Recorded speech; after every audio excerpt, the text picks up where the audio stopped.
Selamat pagi, saudara-saudara yang terkasih di dalam Tuhan Yesus Kristus.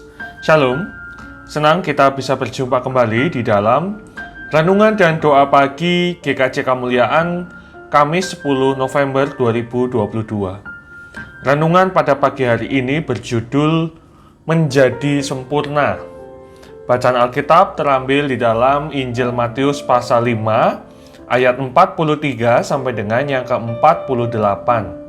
Dipersilahkan saudara-saudara setelah mendengarkan renungan ini bisa mengambil waktu pribadi untuk membaca bacaan Alkitab pagi ini. Saya akan membacakan nats Alkitabnya terambil di dalam ayatnya yang ke-48. Matius pasal 5 ayat 48. Karena itu haruslah kamu sempurna sama seperti Bapamu yang di surga adalah sempurna. Demikianlah pembacaan firman Tuhan. Nelson Mandela, seorang pejuang anti-apartheid, yaitu politik yang membedakan orang berdasarkan warna kulit di Afrika Selatan, pernah menjadi tahanan politik selama 27 tahun. Ketika ditahan, Mandela mengalami penganiayaan. Waktu itu ada seorang sipir penjara yang sangat kejam. Pernah Mandela digantung dengan kepala terbalik.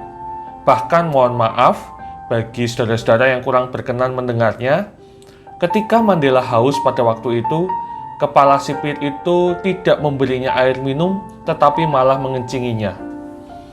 Nah, saudara-saudara, ketika Mandela dibebaskan dan menjadi presiden Afrika Selatan, ternyata ia tidak dendam.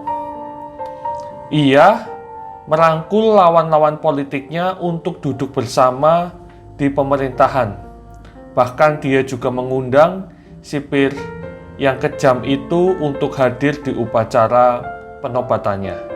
Demikian kembali ditegaskan Mandela lebih mengutamakan kasih daripada dendam, saudara-saudara.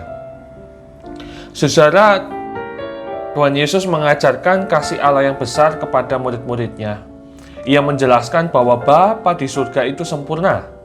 Bapa di surga itu menerbitkan matahari bagi orang yang jahat dan orang yang baik, dan menurunkan hujan bagi orang yang benar dan orang yang tidak benar. Matius 5 ayatnya ke-45.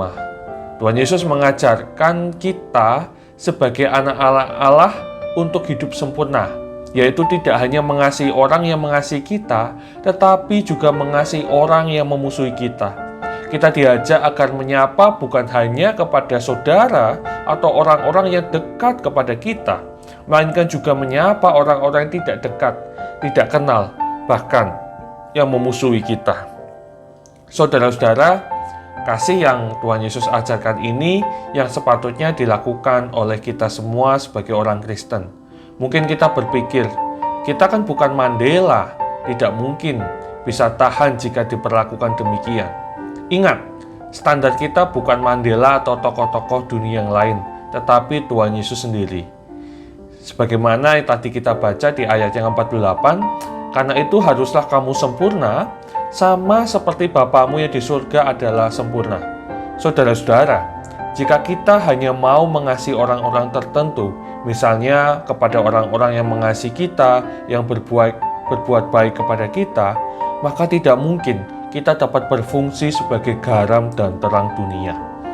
Ada dua saran bagaimana kita dapat mengasihi tanda petik musuh atau orang yang menyakiti kita.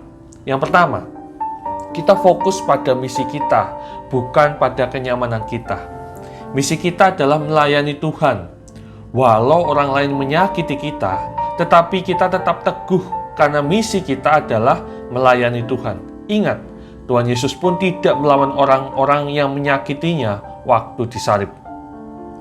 Kedua, segala sesuatu tidak ada yang terjadi di luar kehendak Tuhan. Jika Tuhan tempatkan orang-orang yang menyakiti kita di sekeliling kita, pasti ada maksud baik. Bisa jadi, saudara-saudara, Tuhan ingin kita menjadi pribadi yang lebih dewasa, atau Tuhan pakai kita untuk menuntun mereka dapat bertobat. Saudara, selamat mengasihi sesama kita. Tuhan Yesus memberkati kita. Amin. Mari kita satu di dalam doa.